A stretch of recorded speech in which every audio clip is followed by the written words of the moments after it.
शेर आया वाली कहानी सुनी है? अरे वो जिसमें बच्चा लोगों को डराता है कि शेर आ गया, पर वो झूठ होता है। लेकिन फिर फाइनली एक दिन शेर आ जाता है और इस बार लोग बच्चे की बात पे यकीन नहीं करते। अपने प्राइम वाले चचा का हाल भी कुछ ऐसा ही है। बहुत दिनों से ये शेर के दर्शन करवाने का लॉलीपॉप पकड़ाए जा रहे थे, लेकिन हर बार एंड में सिर्फ धोखेबाजी। पर दोस्त, आज शेर सच में आ गया है। वो चचा की बातों पे यकीन न करो, उनको मुन्ना भैया पहुंचा दिए हैं स्वर्ग। आप हम पे फुल ट्रस्ट रखिए, आपका दिल नहीं तोड़ेंगे। फाइनली सच्ची स्वागत है द फैमिली मैन सीजन 2 के रिव्यू में। देखो भाई, नाम में भले ही फैमिली है, लेकिन खेल इस बार काफी बड़ा हो चुका है। एक परिवार नहीं, लाखों परिवारों की किस्मत की चाबी अपने श्रीकांत भैया के हाथों में बंद है।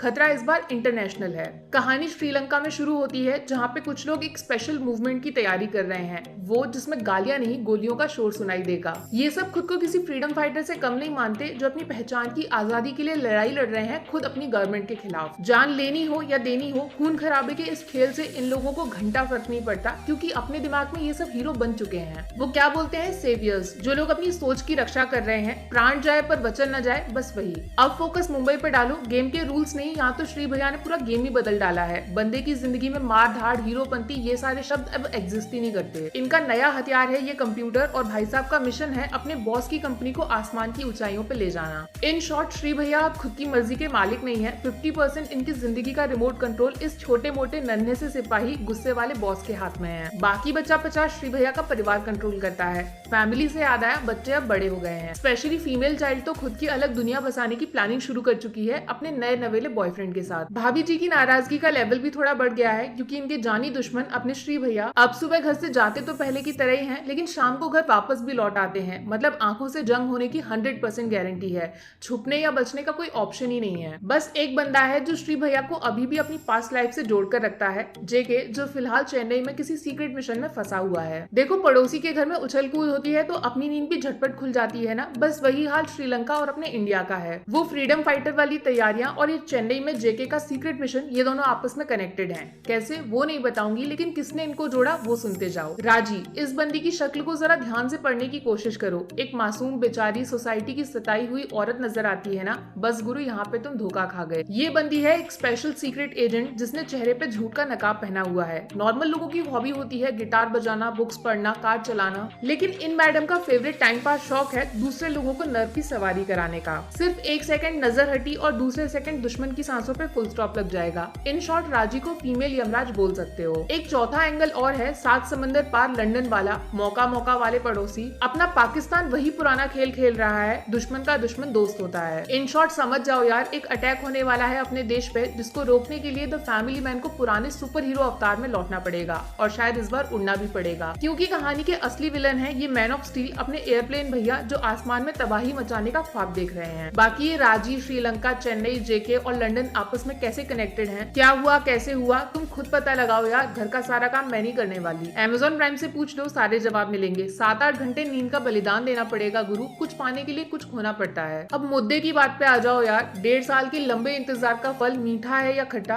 आंसर है दोनों नहीं। ये फल अभी कच्चा है मेरे दोस्त। ये फैमिली मैन वो नहीं है जिससे आपको 2019 में पहली नजर का प्यार हो गया था। सबसे बड़ी दिक्कत जानते हो क्या? शो के मेकर्स बहुत ज्यादा ही सेफ खेल गए हैं। मतलब एक एक चीज शो में शायद 101 बार सोचकर डाली गई है। पिछली बार की तरह पॉलिटिक्स और आइडियोलॉजी वाले क्लेवर डायलॉग्स एकदम मिसिंग है, जो शायद फैमिली मैन सीजन 1 का एक्स फैक्टर साबित हुए थे, क्योंकि लोग रियल लाइफ में इन सबसे रिलेट कर पाए थे। दूसरी गड़बड़ है लैंग्वेज को लेकर। नहीं, गलत मत समझो, शो को ऑथेंटिक और जेन्युइन बनाने के लिए 50% डायलॉग्स तमिल में है, बाकी 30% इंग्लिश होंगे और बचा कुचा 20% हिंदी को मिला है। प्रॉब्लम ये है कि सीजन 1 से शो का जो फैन बेस है वो मेनली है हिंदी ऑडियंस का। ऐसे में 90% लोगों को स्क्रीन पे सबटाइटल्स पढ़ के कहानी समझ तो आ जाएगी, लेकिन वो इससे कनेक्ट नहीं कर पाएंगे। और तीसरी गड़बड़ है कछुआ भैया के फैन, इस शो के क्रिएटर्स, जिन्होंने 1 से लेकर 7 एपिसोड तक कहानी को रबर बैंड की तरह बेवजह काफी लंबा खींच दिया है, और लास्ट के 2 एपिसोड में खरगोश बन के कहानी एकदम जल्दी खत्म करने के चक्कर में फैमिली मैन का फन जीरो और क्लाइमेक्स एकदम ठंडा पड़ जाता है। लेकिन सीजन 1 को अगर किसी डब्बे में बंद करके छुपा दोगे तो season 2 as an individual show बवाल है बॉस। थोड़ा धीमा और खिंचा हुआ तो है, लेकिन एक अलग तरीके का यूनिक एक्सपीरियंस है। स्पेशली समांथा मैडम का जो एडिशन है इस बार शो में, उसने 4 चांद लगा दिए हैं। एक ही शो में बंदी के 2 साइड्स नजर आते हैं। एक कमजोर, डरपोक, दुनिया से छुप के रहने वाली मासूम औरत, तो दूसरी बदले के नशे में अंधी एंजल ऑफ डेथ, जो एक एक करके दुश्मन को मौत का तोहफा बांटती है। कमाल की बात जानते हो क्या? मैडम के डायलॉग शो में साइड एक्टर्स से भी कम हैं, लेकिन इनको शब्दों की जरूरत ही नहीं है, ये आंखों से जान लेने का टैलेंट रखती हैं। बाकी बाकी मनोज सर का क्या ही इंट्रोडक्शन कराऊं मैं, बंदा एक्टिंग के फील्ड में नंबर 1 चैंपियन है। शायद ही पूरी दुनिया में कोई ऐसा एक्टर होगा जो इनसे ज्यादा नेचुरल और रियलिस्टिक एक्टिंग कर सकता हो। शो की राइटिंग भले ही सीजन 1 की तरह डीप एंड इंटेलिजेंट ना हो, लेकिन मनोज सर जब जब स्क्रीन पे आते हैं आंखों में चमक आ जाती है। किसी अपशब्द को भी इस तरीके से बोलना जिसको सुनकर किसी चुटकुले से भी ज्यादा हंसी आ जाए, इसको बोलते हैं टैलेंट गुरु। बस तो ये जो कॉम्बिनेशन है शो में, एक तरफ लाइट फनी वाला अपने श्रीकांत भैया का और दूसरी तरफ काला अंधेरा डार्क वाला राजी का एंगल, ये सीजन 2 की असली स्ट्रेंथ है। ऐसा लगेगा तो अलग अलग कहानियां हैं जिनको बड़ी चालाकी से एक दूसरे से जोड़ा गया है। हाँ, और एक ही शो को अलग अलग नैरेटिव से दिखाना, इसके लिए डायरेक्टर साहब को 21 तोपों की सलामी मिलेगी। एक देश से प्यार करने वाले ऑफिसर का नजरिया जो एक हाथ में मेडल तो दूसरे में परिवार, दोनों को कस के पकड़ना चाहता है। एक पत्नी जो पास्ट की गलती छुपा के फैमिली आगे बढ़ा रही है, लेकिन हर दिन खुद को मिरर में देखकर झूठ से आंखें नहीं मिला पाती। एक बेटी जो माँ बाप के अलग होने का सच जानती है और फ्यूचर इन दोनों के बिना किसी तीसरे साथी में ढूंढ रही है। एक फाइटर जिसकी जिंदगी का मकसद दूसरों की जान लेना है और बचपन से दिल में जलने वाली आग पे पानी डालना। मतलब एक एक कैरेक्टर को इतने अच्छे तरीके से डिफाइन किया गया है कि 9 एपिसोड के बाद सिर्फ श्रीकांत नहीं, उनकी पूरी फैमिली, यहाँ तक कि दुश्मन का चेहरा भी याद रह जाएगा। तो भैया शॉर्ट एंड सिंपल बात यह है कि फैमिली मैन का सीजन 2 फर्स्ट वाले के कंपैरिजन में काफी ठंडा है, लेकिन बिना कंपेयर करे देखोगे तो खुद को पूरा शो एक ही रात में कंप्लीट करने से नहीं रोक पाओगे, गारंटी है